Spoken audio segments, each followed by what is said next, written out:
Hello everyone, and today we're not gonna talk about natural light. Yes, so once the sun sets, DJ lights comes on, sometimes very questionable lights. What happens? How can you control that?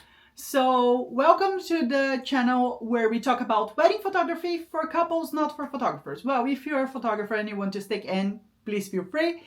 But today we're gonna talk about evening. Yes, evening set on, you have just the DJ light. Should you leave the room all dark or no? How to get popping photos and get that killing effect? Stick to this video.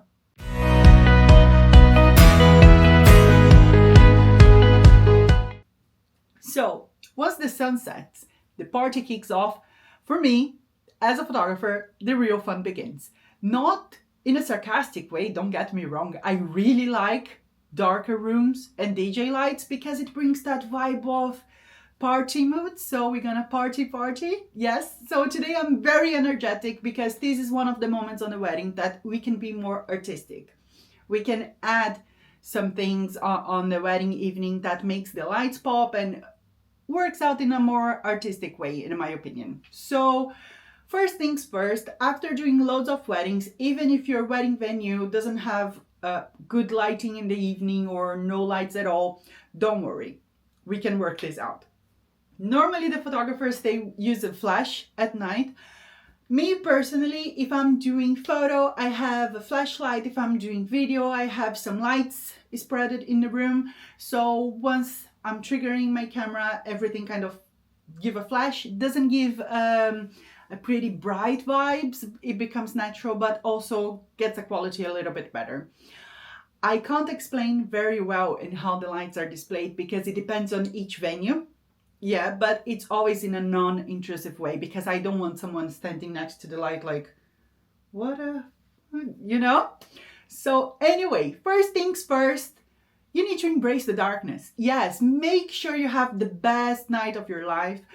Normally I tell the venues to put all the lights down, leave just the DJ lights and some fairy lights maybe, but to make sure that the room is dark as possible so you can have that nightclub vibes. Yeah, so flash isn't the enemy in this case, it's the opposite. It's how you capture the energy of whatever is going on. I'm gonna pass now some photos so you can have an idea in how the night photos works. Cake cutting and first dance normally happens in the evening. How do you control the light of that? A few venues that I work, they have a spotlight for the cake, which I think it's very good. Otherwise, a second option, if you don't have a spotlight for the cake, you can move the cake to the dance floor.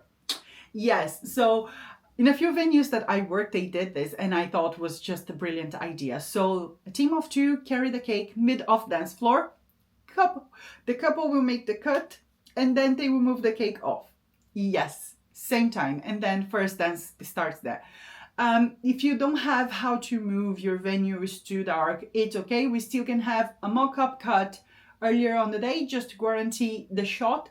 But look at these photos. We can do with just the flashlight or with an accessory light, with an external light on it, sorry.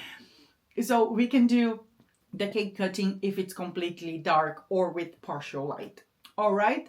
So for the first dance, I think it's an extremely important shot. The one thing I normally don't recommend, yes, if you are wearing a white dress, would you like other colors popping on your dress? That's the question. If yes, that's fine. Your DJ can go with the flow. If no, make sure the DJ has white lights, maybe a spotlight on you too, and other lights going on, because sometimes when you are with a white dress, your color scheme is, let's say, orange, and you have that pink lights on your dress during your first dance. Normally I soften that color on your photos, but not always is possible. Let's remember, I'm a photographer, I don't operate miracles, so sometimes it's impossible to take it out. So make sure your DJ has nice white lights when you're having your first dance so your dress doesn't stay stained. Here are some photos of first dance. Yeah, normally I ask for the whole room to be light down. So we can have those more like, oh, okay, we are in a nightclub type of vibes, and I love that.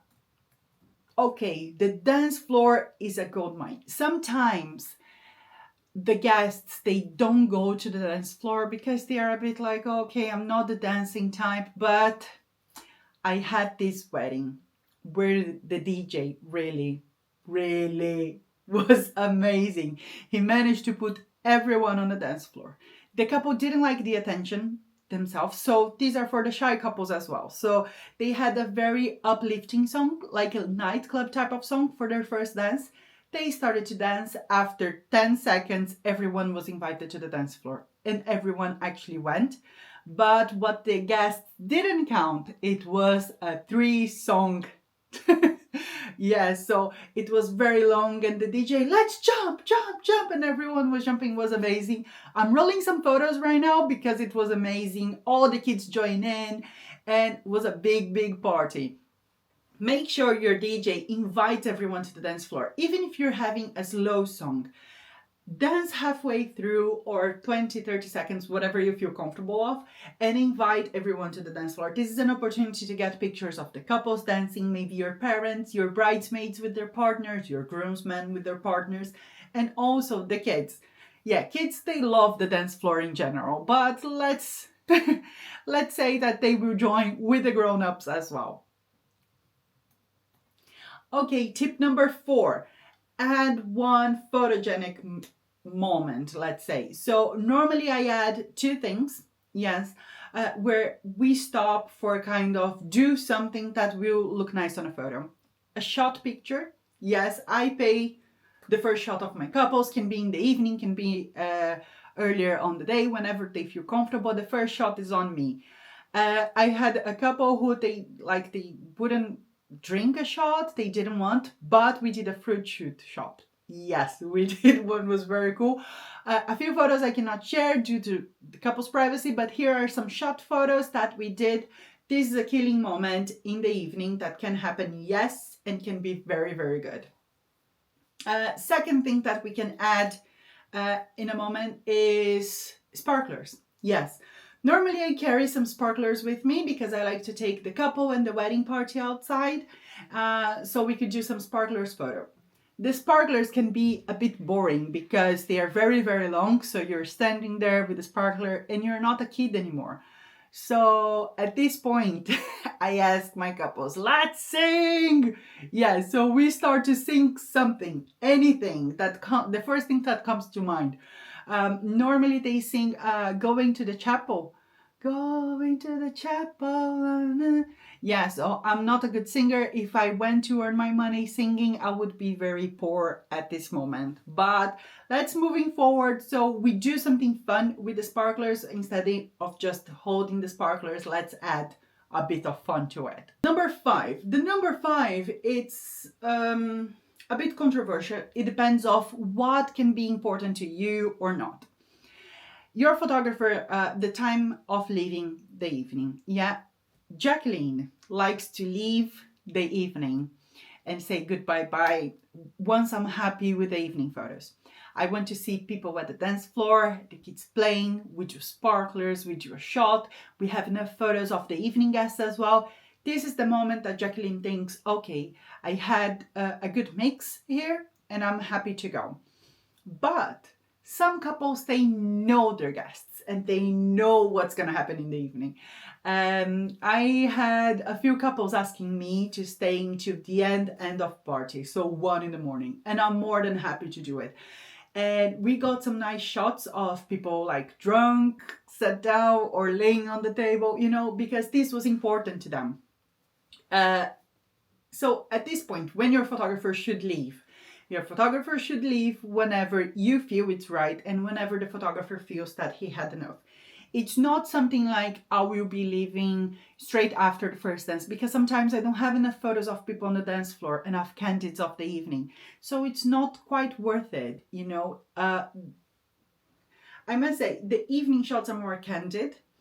So I like to get candids of every guest. So I'm kind of hunting them down. Like I'm close by just watching that person. And when I see in a distance, oh, nice, done. photo. So I hope you like it. If you want to see more evening photos from my portfolio, just drop me a comment or send me a message, an email, whatever. I'm more than happy to share my portfolio. If you go on my website, you can see full galleries. So we have the dreamy soft lights, and we also have the evening keeling shots. Let me know in the comments if you like this video, and I see you next week, I believe. Bye bye.